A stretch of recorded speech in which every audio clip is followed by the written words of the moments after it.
আব্বু একবার কয় কেন পড়তে বসিস না, আম্মু একবার কয় কেন লিখতে বসিস না।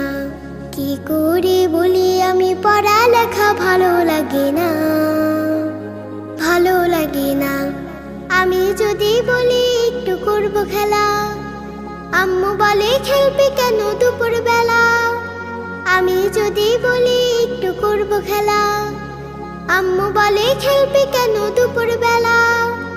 আমি যদি হতাম মা বাধা নিষেধ করতাম না, আমি যদি